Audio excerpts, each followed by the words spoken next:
बोलिए श्री सद्गुरुदेव भगवान की जय, सच्चे दरबार की जय।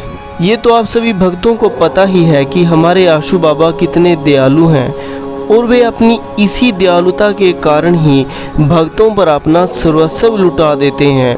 और उनकी दयालुता का एक उदाहरण आप सबने नूर महल में जाकर जब महाराज जी प्रसाद लुटाते थे और कैसे अपने भक्तों को दर्श देने के लिए ललाहित रहते थे। और जब भी हम साधना करते हैं तब भी हमारे आशु बाबा कैसे दौड़े दौड़े चले आते हैं और हम सबको दर्शन देते हैं और कैसे भांति भांति के अनुभव कराते हैं। आज का जो अनुभव है वो भी महाराज जी की दयालुता के ऊपर ही है कि कैसे आशु बाबा अपने भक्तों पर दया करते हैं।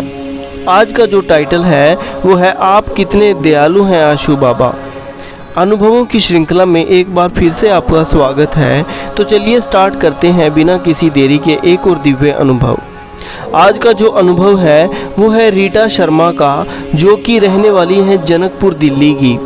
और वे बताती हैं कि यह बात बहुत पुरानी है और मेरा बेटा उस समय लगभग 5 साल का था। एक रात्रि मेरे हस्बैंड किसी प्रोग्राम में कहीं बाहर गए हुए थे। वे बोलकर गए थे कि मैं 1-1:30 बजे तक आ जाऊंगा।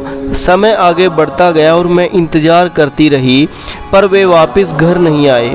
उस समय तो मोबाइल फ़ोन भी नहीं हुआ करते थे कि झट से फ़ोन मिलाकर पूछ लूं।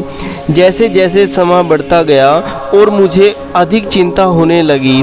घर में बच्चा भी अकेला है और बाहर भी जाऊं तो कहां जाऊं, पूछूं भी तो किससे पूछूं। जब कुछ समझ नहीं आया तो मैंने अपनी आंखें बंद कर ली और प्रार्थना का सहारा लिया। मैंने महाराज श्री के श्री चरणों में प्रार्थना करते हुए कहा, महाराज जी, हे मेरे आशु बाबा, अब आप ही हमारी रक्षा करो। मेरे पति जहाँ भी हैं बस आप उनके साथ रहना और उन्हें सुरक्षित वापस ले आना। मेरी पूरी रात ऐसे ही कभी प्रार्थना तो कभी साधना करते हुए बीत गई। सुबह के 5 बज चुके थे। हमारा घर फर्स्ट फ्लोर पर था और गेट नीचे ग्राउंड फ्लोर पर। तभी एकदम से डोर बेल बजी। ना जाने कैसे मेरा बेल की ओर ध्यान ही नहीं गया, पर मेरा नन्हा बेटा नींद से जागकर बाहर आ गया और वह मुझसे बोला, माँ देखो नीचे बेल बजी है। मैंने हैरानी से पूछा, बेल बजी है? उसने कहा, हाँ माँ, आशु बाबा पूरी रात मेरे दिव्य स्वप्न में मेरे साथ थे। मैं सोता रहा और वे मेरे सिरहने बैठे रहे।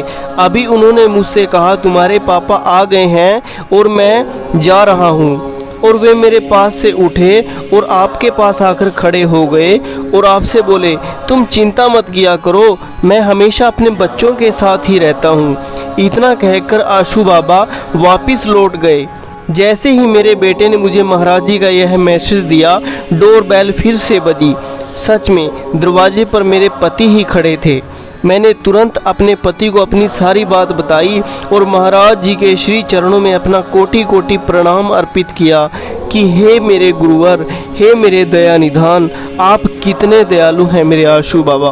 गुरु साधकों, ये कोई एक अनुभूति नहीं है जो रीटा जी ने बताई है, ये महाराज जी के हर एक साधक का अनुभव है, जिन्होंने अनुभव किया है कि महाराज जी उनके अंग संग रहकर सदा ही उनकी सहायता, उनकी रक्षा, उन पर अपना प्यार लुटाते हैं। और ऐसी ही श्रृंखला को सुनने के लिए आप हमारे YouTube चैनल को लाइक सब्सक्राइब जरूर करें। इसीलिए श्रृंखला को यहीं समाप्त करता हूँ। जय महाराज जी की। नमो